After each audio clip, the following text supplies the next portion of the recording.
Alors, bonsoir Martial. Bonsoir. Alors déjà merci d'avoir répondu à notre invitation. Je crois que tu as des bonnes nouvelles à fêter. Oui, une nouvelle majorité, une alternance au Sénat. Ça n'était jamais arrivé sur la Ve République, mais en réalité, un Sénat de gauche, ça n'est jamais arrivé. Avec le collège électoral du Sénat, c'était extrêmement difficile. Et il a fallu à la fois un mécontentement généralisé des élus, mais aussi une situation politique extrêmement difficile pour la majorité et le président de la République, c'est-à-dire des affaires qui courent, la Tu mise penses en... que ça a pesé? Ça a pesé, tout a pesé, la façon dont il traite les élus, la recentralisation qu'il opère, la carte de l'intercommunalité qui est révisée au forceps, la réforme territoriale qui met en place un conseil territorial qui n'est pas la bonne solution au C'est 2014. C'est 2014, mais il a été voté cette année. La réforme de l'ATP qui appauvrit les collectivités. Autant de choses qui font qu'un mécontentement extrêmement profond était présent. Et puis en plus un climat politique avec les hommes du président qui sont directement mêlés dans des affaires et qui soit sont en examen, mis en examen. Tout ça est un climat pourri. C'est délétère pourri. Sincèrement, la gauche s'y attendait ou pas? On y croyait profondément. On le voulait. Sincèrement? Oui, on le voulait. Mais on se disait, est-ce que c'est possible Mathématiquement? Mathématiquement, parce que le collège électoral est fait d'une telle façon sénatoriale que même en étant très majoritaire, on ne peut pas être majoritaire dans le Sénat. Tout à fait. Tu trinques à Charon là? Qu'est-il? Tu trinques à Charon là? Je trinque à Jean-Pierre Bel, que j'espère profondément président du Sénat. Ça va être quelque chose d'exceptionnel. Samedi, il va y avoir un moment exceptionnel. Tu vas voter lâcher samedi? À 15h, je vais voter Jean-Pierre Bel. On a 2 voix d'avance. Ouais. Peut-être plus. Et peut-être plus. J'espère plus. Mais alors j'espère de tout cœur profiter de ce moment parce que ça va être un moment exceptionnel. Tu penses que la perte du Sénat, ça signifie que la droite va commencer à aller dans le mur pour 2012? Ben, ça peut être le début de la fin. Ouais. Ça peut être aussi un levier extraordinaire pour gagner la présidentielle et les législatives. Il faut en finir avec le sarkozysme. On va aborder un petit peu tes missions au Sénat, parce que c'est bon, on sait que tu es sénateur, mais concrètement, qu'est-ce que tu y fais? Je crois qu'il y a 2 sujets qui te tiennent particulièrement à cœur, c'est le Doubs, enfin la pollution dans le Doubs, et l'industrie. Absolument. Alors raconte-nous un peu parmi comment ça se passe. Parmi les autres dossiers. Hein. D'accord. Alors, sur la question de la pollution du Doubs, c'est simple. On a les plus belles rivières d'Europe. C'est pas un moment de cocorico, hein, mais la Loue, le Doubs, le Dessoubre, le Cusançin, c'est vraiment des choses, ce sont des trésors écologiques. Et voir la mortalité piscicole dans ces rivières augmenter, voir ces rivières se dépeupler, à la fois on perd des écosystèmes extraordinaires, mais on perd aussi, et c'est important, un tourisme important, c'est-à-dire des capacités touristiques pour la région, mais qui vont nous faire cruellement défaut. Et au moment où on lance une grande politique touristique, laisser partir à volo une rivière, c'est pas bien. Alors c'est pour ça que j'ai empoigné avec la société de pêche ce dossier à bras-le-corps. J'ai demandé à la ministre de prendre toutes ses responsabilités et là maintenant nous attendons des actes. Tu ne crois pas du tout à la France pays du tout service, quoi.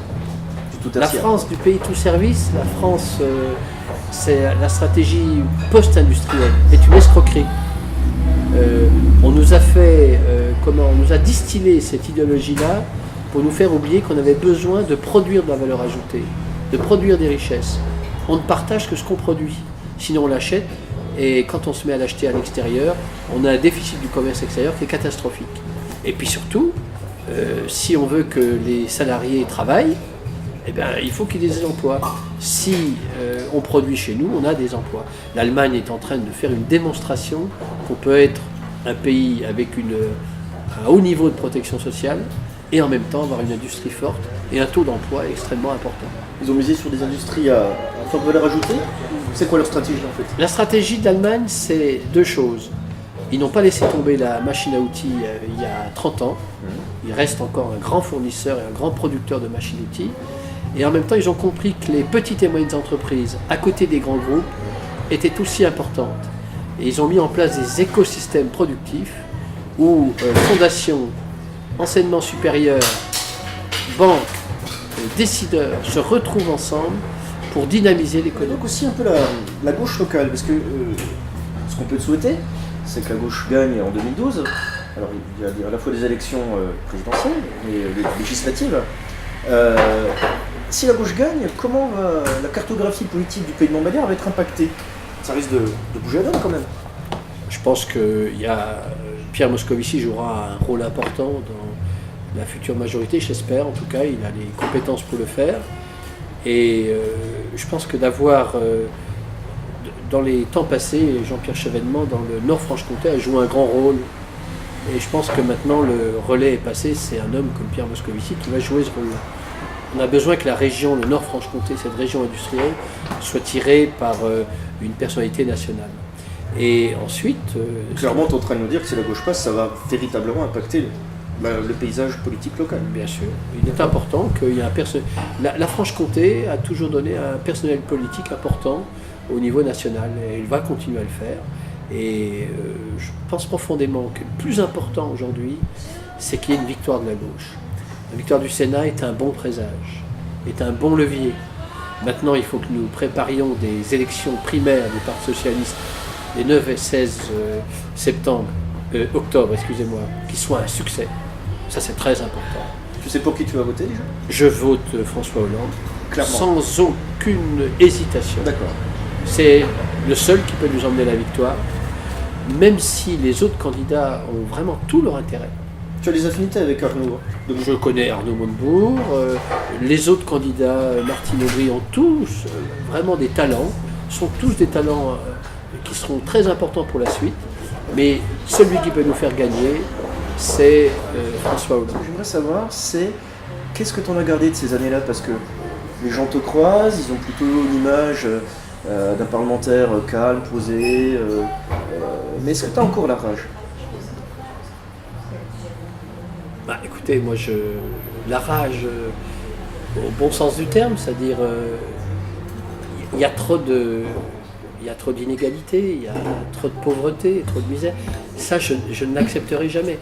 Et cette capacité d'indignation, je la garderai toujours. Toujours. Le jour où je ne l'ai plus, je sais qu'il faudra que je m'arrête. Et ça, c'est un moteur auxiliaire, ça. C'est-à-dire, bien sûr, il y a la vie, il y a la santé, mais défendre les siens, c'est de ceux qui ont partagé tant de choses avec toi. Pour moi, ça représente vraiment beaucoup dans ma vie. T'as gardé quoi de valeur de ces moments-là? Par exemple, quand à 2h du matin, on était sur le débat des retraites et qu'on me dit que la pénibilité au travail, on regardera les cartes d'invalidité de ces personnes, mais j'étais horrifié d'entendre des choses pareilles. Parce que j'étais dans le monde du travail, puis je sais ce que c'est que dans le bâtiment ou dans une usine, travailler dans une fosse, travailler des conditions de travail déplorables. Eux, ils ne le savent pas. Ils n'ont jamais vécu cela. T'es fier d'être l'un des rares parlementaires qui vient de ce milieu de l'entreprise, de l'usine Le seul sénateur qui a été ouvrier, oui. Ouais. Et j'en suis extrêmement fier. Et je revendique ces racines-là. Et non seulement je les revendique, mais j'ai envie que le monde du travail, je consacre mon mandat de parlementaire au monde du travail. Tu sais déjà si tu repars en 2014 au municipal? Sûr. Pour de sûr. Sûr. D'accord. Je suis candidat pour un prochain mandat aux élections municipales. Comment tu comptes faire mieux? Et pas en me rasant. D'accord. Mais comment tu comptes faire mieux? Parce que 78% dans une ville de 15 000 habitants, c'est quasiment jamais vu en France. Ouais, parce que cette rencontre qu'il y a avec les zones courtois. Tu remercies ton opposition Non, je trouve qu'elle devrait travailler beaucoup plus, sans être trop méchant avec elle. Mais c'est pas cela, c'est que un maire, un conseil municipal, c'est une rencontre avec sa population. Et je suis au service de toute cette population, quelles que soient ses opinions politiques. Et ce travail qu'on fait, ce projet de ville qu'on met en œuvre, on voit au d'un coup se transformer, et parfois avec envie pour ses voisines, ses voisins. J'ai l'impression que ce travail-là est enivrant et j'ai envie de le continuer. Si tu étais président, est-ce que tu légaliserais par exemple la consommation de cannabis? On sait que ça fait un grand débat car Montebourg justement de Besançon. C'est un problème sur lequel, en tout cas, j'ouvrirai le dossier. Comme parlementaire, il va venir, il faudra ouvrir le dossier. C'est pas possible que des gens dans des cités ou ailleurs gagnent 4-5 fois plus en revendant un petit peu de ces stupéfiants que quelqu'un qui se lève le matin et qui travaille 35 heures par semaine. Mais concrètement, tu penses qu'il faut revenir sur la loi de 70? En tout cas, tout ce qu'on a mis en place, ça ne marche pas. Ça ne marche pas. Et il faut avoir le courage d'ouvrir ce dossier et le regarder autrement.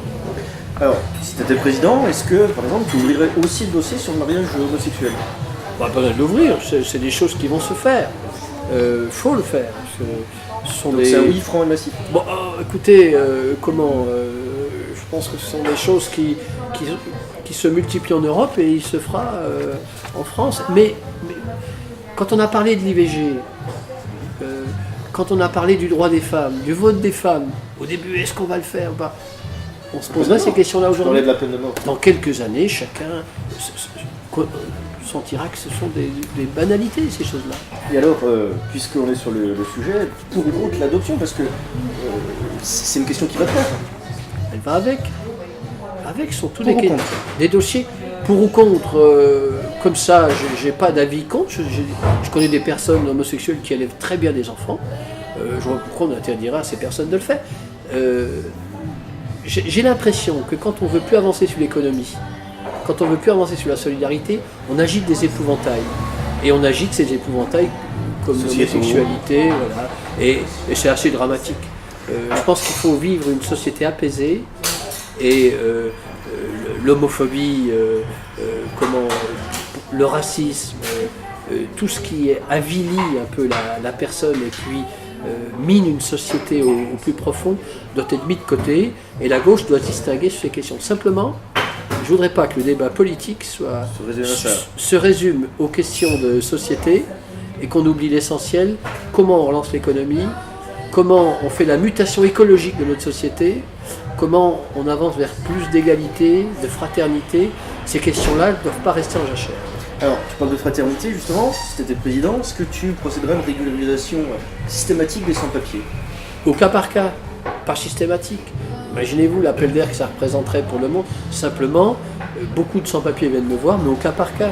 Il y a des cas qui sont défendables, mais en même temps, on sait très bien qu'on sera obligé de travailler sur chaque cas. Et par contre, aujourd'hui, je ne peux que déplorer dramatiquement le fait que beaucoup de sans-papiers devraient avoir des papiers, pourraient travailler, ne seraient plus à la charge de la société. C'est dramatique ce qui est en train de se faire aujourd'hui.